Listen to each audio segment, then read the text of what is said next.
好，歡迎大家收睇呢一個我哋嘅 ACW 資安營嘅第2集。根據我哋上一集講完，好似呢一個大家都知道，原來咧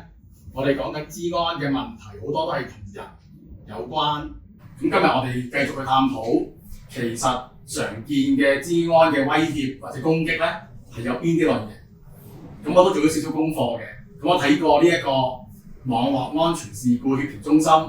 由2023年年尾到2024年年尾呢一年裏面咧，統計過咧，原來喺香港咧，基本上係60%以上嘅攻擊嘅事故咧，其實都係一種叫做網絡釣魚嘅攻擊。跟住咧，對於我呢個 IT 小白咧，即時就流晒汗啦。咩叫做網絡釣魚咧？咁阿 Richie 可唔可以解釋下咧？好啊，用咗釣魚嗰個講法咧，其實即係佢個文字上，佢用翻英文字嗰個字啊，叫 fishing， 咁佢用呢個字，即係因為個讀音叫 fishing， 咁所以大家就叫咗佢釣魚。頭先你講到嗰個問題話 fishing 究竟係乜嘢東西咧？咁其實簡單嚟講就係，有個電郵 send 咗過嚟，咁個電郵嗰度裏邊咧，其實就可能有個銀行嘅網站咁去計啦，咁就可能扮某個 XYZ 銀行，咁跟住喺個 XYZ 銀行嗰度咧，咁我以為佢係啦，咁我撳落去嘅時候，實際上就唔係嗰個銀行嘅嗰個 link 嘅，佢就去咗帶咗我去另一個黑客可能佢已經事前整咗嘅一個網站啦，咁跟住我哋以為佢係嗰個系統咧，咁我跟住可以喺裏面撳落去，然後打咗可能包括咗可能自己個密碼啦，同埋嗰個名啦，佢加名啦，咁然後就俾我可以去得到以為去咗個新嘅網站，但係實際上就係啦，咁啲資料 send 咗俾個客嗰邊個系統去做啦。咁我係呢種咁嘅情況就比較最常見咯。因為嗰啲公公婆婆近期嗰啲 WhatsApp 係呢個 click 條 link 跟住俾人呃咗錢係呢啲咧咁樣。冇錯啊，其實都係咁樣玩嘅咋。其實如果 WhatsApp 就算唔係 click 條 link，你而家好興就係 scan， 即係而家大家去食飯啦，咁就可能有 QR code 啦，你就係嘛點餐咁啊 scan 咗之後，咁其實嗰個同你撳一條 link， 其實個效果係一模一樣嘅。咁其實一樣咁恐怖㗎。係啦。咁所以咧就係你唔知係啊嗰個 QR code 後邊背後其實會帶你去到邊個可能黑客嘅網站入邊，叫你入可能扮你喺麥當勞點餐，佢整一個網站會同麥當勞好相似。咁所以我覺得就係其實黑客嘅手段咧，其實越嚟越advanced 嘅，咁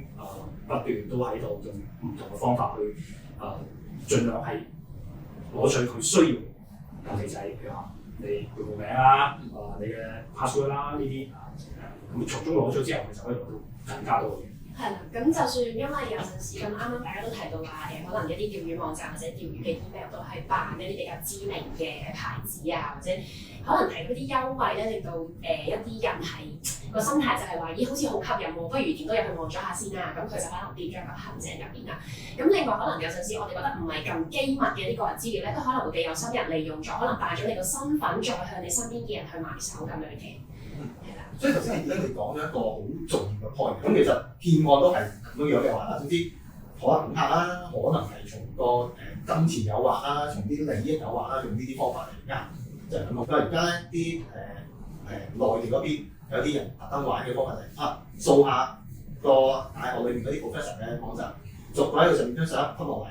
跟住吸咗張相咧就貼張裸露照喺度，話佢聽有你裸露照啊，你快啲上嚟要俾錢啊！同埋都仲有一個位，其實真係叫郵件嗰啲咧，就除咗有條 link 或者有 QR code 叫你 scan 叫你撳之外，有陣時會有啲 file 佢叫你喺入邊，叫你打開嗰啲 file。咁其實你每一次打開嗰個 file，咁就會裝咗啲佢所謂嘅惡意軟件喺你嘅機度，或者係你嘅手機度，咁而導致到佢一路可能監控緊你本身喺手機入邊你入嘅可能入銀行嘅系統好，或者入翻公司嘅系統好，嗰啲入邊嘅 password 啊，呢啲都會咁所以都好緊要就係啲員工或者都要有咁嘅意識，就係除咗唔好撳條 link 之外，係嘛？咁入邊如果有啲file 要你 download 或者要你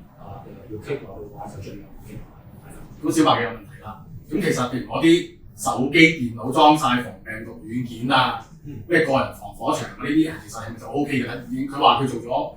呢個啲 link 嘅 filter 咁係過濾咗就得㗎，我信晒得㗎已經。呢個問題其實難答嘅，因為有啲情況咧就即係例如話佢裝咗喺度，佢撳極都撳唔到，咁當然就幫佢擋咗啦。咁但係亦都有啲情況咧，就去到就話如果係以個人咧，咁我自己拎翻我自己父母嚟睇啦。咁佢哋好多時候咧就係話，咦，我想去睇某個聖誕卡咁，如果撳唔到落去點搞啊？因為嗰個流碼佢幫我擋咗嘛。咁即係對某啲嘅年紀人咧會覺得，咦，呢個好煩喎，下下我都撳唔到，咁點樣去睇？咁呢個就即係要取捨有平衡咯。今集就嚟到呢度為止，下一集我哋繼續討論呢個話題。好多謝大家。